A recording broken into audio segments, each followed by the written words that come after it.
Episode 3 की शुरुआत में हम देखते हैं मरीन ऑफिसर जोरो और कोबी के ऊपर गोली चला देते हैं, लेकिन लूफी उनके आगे आकर सारी गोलियां अपने ऊपर ले लेता है। क्योंकि लूफी की बॉडी रबर की है, वो सारी गोलियां उल्टी दिशा में भेज देता है। ये देख के सब हक्के बक्के हो जाते हैं। तभी हमें इस एपिसोड का टाइटल दिखाया जाता है, मॉर्गन वर्सेस लूफी। कौन है वो लड़की? लूफी जोरो को उसकी तलवार देते हुए बोलता है, मुझे नहीं पता तुम्हारी वाली कौन सी है, तो मैं 3 उठा लाया। तब जोरो बताता है कि ये तीनों तलवारें उसकी ही हैं और वो 3 स्वॉर्ड स्टाइल यूज करता है। और दूसरी तरफ मॉर्गन बताता है, ये लड़का हमारे जैसा नहीं है, इसने पक्का वो डेविल फ्रूट खाया है। और वहाँ लूफी जोरो की रस्सियां खोलने की कोशिश कर रहा है, वहीं मरीन ऑफिसर्स उनके ऊपर हमला कर देते हैं। और ये देखकर कोबी और जोरो थोड़ा घबरा जाते हैं और जोरो अपनी तलवार उसके हाथ में देने को बोलता है, क्योंकि लूफी से वो रस्सियां नहीं खुल रही होती। क्या पायरेट बनेगा रे तू? और फिर जोरो अपनी रस्सियां काटकर मरीन के हमले को रोक लेता है और बोलता है, मैं तेरा क्रू ज्वाइन करने जा रहा हूँ, लेकिन मेरा गोल ग्रेटेस्ट स्वॉर्ड्समैन बनना ही रहेगा। और अगर मेरे इस सपने के बीच तू आया तो मैं तेरी लुल्ली काट के कुत्तों को खिला दूंगा। लूफी जोरो को नीचे झुकने को बोलता है और अपनी एक टांग लंबी करके उससे सारी मरीन ऑफिसर्स को गिरा देता है, जिससे सारी मरीन डर जाते हैं। मॉर्गन गुस्से में बोलता है, तुम्हें इससे लड़ना होगा, और जो मरीन लड़ना नहीं चाहता वो बंदूक अपने पिछवाड़े में डालकर गोली चला ले। वहीं दूसरी तरफ लूफी भागता है और सीधा मॉर्गन से भिड़ जाता है। मॉर्गन लूफी पर अपने हाथ में लगी कुल्हाड़ी से अपनी गांड का जोर लगाकर वार करता है। लूफी उससे बच जाता है,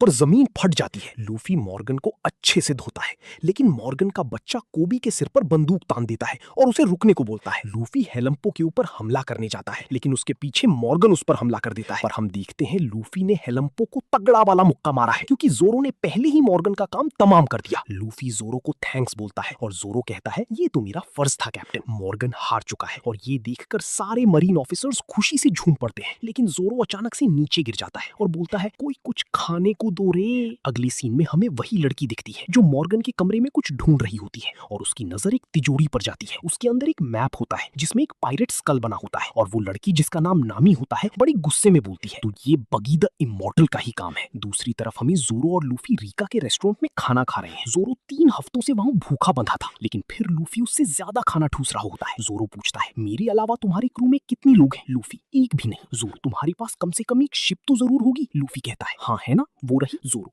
काफी बड़ी शिप है, और हंसने लगता है। रीका लूफी से पूछती है, तो तुम अब कहाँ जाने वाले हो? लूफी, सीधा ग्रैंड लाइन की ओर। कोबी बोलता है, साली तू क्या बिना दिमाग के पैदा हुआ था? ग्रैंड लाइन को पायरेट्स का कब्रिस्तान बोलते हैं। सुना पायरेट किंग गोल्डी रॉजर ने वहीं वन पीस को ढूंढा था और वहीं कहीं छुपा दिया। कोबी डरते हुए ये सब बोलता है और तभी मरीन ऑफिसर्स वहां आ जाते हैं और मॉर्गन को हराने के लिए उन्हें थैंक्स बोलते हैं, लेकिन तुम पायरेट हो और हम तुम्हें ऐसे खुला नहीं छोड़ सकते, तो चुपचाप यहाँ से चले जाओ। लूफी अपना झोला उठाता है और जोरो के साथ वहाँ से जाने लगता है। तभी मरीन, क्या ये छुटकू भी तुम्हारा दोस्त है? लूफी हंसते हुए कोबी को चिढ़ाने लगता है और गुस्से में आकर कोबी उसे एक मुक्का मारता है और लूफी भी उससे लड़ाई करने लगता है। जोरो उसे रोकता है और उसे अपने साथ ले जाता है, और हमें बताते हैं कि लूफी ने ये सब जानबूझकर किया ताकि मरीन को कोबी पर शक ना हो। दूसरी तरफ लूफी और जोरो अपनी बोट से जाने लगते हैं। तब कोबी और सारे मरीन ऑफिसर्स उन दोनों को सलाम करते हैं और वो दोनों अपनी बोट लेकर निकल जाते हैं। जोरो लूफी से पूछता है कि तू पायरेट किंग बनने के पीछे कुछ ज्यादा ही बावला है, इसके लिए पिछवाड़े में कीड़ा काट रहा है या कोई और बात है? और लूफी बोलता है कि मैंने किसी से वादा किया था पायरेट किंग बनने का,